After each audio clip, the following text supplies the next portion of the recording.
எனது தாய்மொழியாம் தமிழுக்கு முதற்கண் வணக்கம். இப்போ என்ன பேச வந்திருக்கேன்னு பார்த்தீங்கன்னா, நம்மளுடைய தியாகி கக்கன் தியாகி நம்முடைய விஸ்வநாதர் நினைவு பிறந்த நாள். அவருடைய கவியரசு கண்ணதாசனை விட கவிஞர் கண்ணதாசன் அவர்களுக்கு பிறந்த நாள். இப்போ நான் யாரை பற்றி பேச வந்திருக்கேன் கேட்டிங்கன்னா, கவிஞர் கண்ணதாசனை பற்றி பேச வந்திருக்கேன். அவர் வந்து ஜூன் 24ஆம் தேதி 1927 சிவகங்கை பக்கத்தில் காரைக்குடியில் பிறந்திருக்காரு. அவர் அங்கே பிறந்து அப்பெல்லாம் வந்து பணக்காரங்களுக்கு வந்து குழந்தை அதிகமாக இல்லை, ஆனால் ஏழைகளுக்கு ஆண் குழந்தை பிறந்தா தத்து கொடுக்குறது வந்து ரொம்பவே எளிய விஷயம். இவர் வந்து சாத்தப்பன் செட்டியாருக்கும் விலாசி ஆட்சிக்கும் பிறந்த ஒரு மகன். அவர் பேர் வந்து முத்தையா. ஆனால் தத்து கொடுத்து போனது அப்புறம் அவர் பேர் நாராயணனா மாற்றிக்கிறாங்க. இவர் 12 வயதுலேருந்தே கதை கவிதை கட்டுரை எழுத ஆரம்பிச்சதுனால இவருக்கு வந்து இந்த நாராயணன்ற பேர் செட் ஆகாமல் சந்திரசேகர் மாற்றிக்கிறாரு. இந்த சந்திரசேகரன்ற பேரும் இவருக்கு வந்து சரிப்பட்டு வராதனால இவருக்கு கவியரசு கண்ணதாசன் பேரை இவரே சொல்லிக்கிறாரு. அதுவும் எங்கன்னு கேட்டீங்கன்னா, சேலத்துல நியூ தியேட்டர் அப்படின்ற ஒரு திரைப்பட இதுல அவருக்கு அவரே பேர் என்னன்னு கேட்கும்போது கவியரசு கண்ணதாசன் சொல்லிக்கிறாரு. அந்த பேரே வந்து அவருக்கு உலகமுலா நிலைச்சிருச்சு. அது மட்டும் இல்லாம இவர் மனசை போலவே ஒரு குடும்பமும் ரொம்ப பெருசு.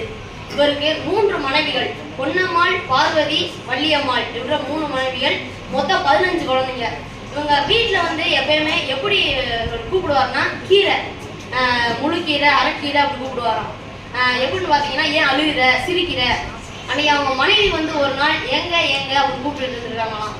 அப்ப எதுக்கு ஏங்குற அப்படின்னு கேட்டாராம்.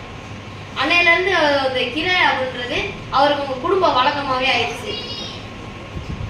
அது மட்டும் இல்லாம இவர் ஒரு நாள் ஒரு மேடையில பேசுறப்ப என்ன சொன்னான்னு கேட்டீங்கன்னா, இப்போ ஒரு சொர்க்கம் இருக்கு, கீழே நரகம் இருக்கு, ரெண்டுக்கும் ஒரு பெரிய மதில் சுவர் இருக்கான். இந்த மதில் சுவர் வந்து அது உடைச்சு விழுந்துருச்சு. அப்ப சொர்க்கத்திற்கு நரகத்துக்கு நீங்க தான் கட்டணும் அப்படின்னு சொல்றாங்க. ஆனா நரகத்துல இருக்கவங்கலாம் சொர்க்கத்துக்கு நீங்க தான் சுவரை கட்டணும் அப்படின்னு சொல்றாங்க. அப்ப இந்த சொர்க்கத்துல என்ன சொல்றாங்க, நாங்க வந்து மேல் வளர்த்துல போய் நாங்க வளம் கொடுக்குறோம், வாங்க யாரு ஜெயிக்கிறான்னு பாத்துக்கிறோம்னு சொன்னோன்னே நரகத்துல இருக்கவங்க ரொம்பவே கான்பிடண்டா சொல்றாங்கண்ணா, நாங்களே ஜெயிப்போம் அப்படின்னே. சொர்க்கத்துக்கு எப்படின்னு கேட்குறாங்க. ஏன்னா வக்கீல்லாம் எங்கிட்ட தான் இருக்காங்க நரகத்துல, உங்களால ஜெயிக்கவே முடியாது அப்படின்னு சொல்லி கவிஞர் கண்ணதாசன் வந்து கூறியிருக்கிறாரு. கவிஞர் கண்ணதாசன் அவர் எப்படி கஷ்டப்பட்டு வந்தாருன்னு கேட்டீங்கன்னா, அவருடைய இடம் அந்த இடத்துல அவர் வந்து உட்கார விடாம சுற்றி இந்த போலீஸ் எல்லாம் விரட்டி அடிச்சு ரொம்ப கஷ்டப்பட்டு ஒவ்வொரு இடமா படிப்படியா முன்னேறி வந்தவர் தான் கவிஞர் கண்ணதாசன்.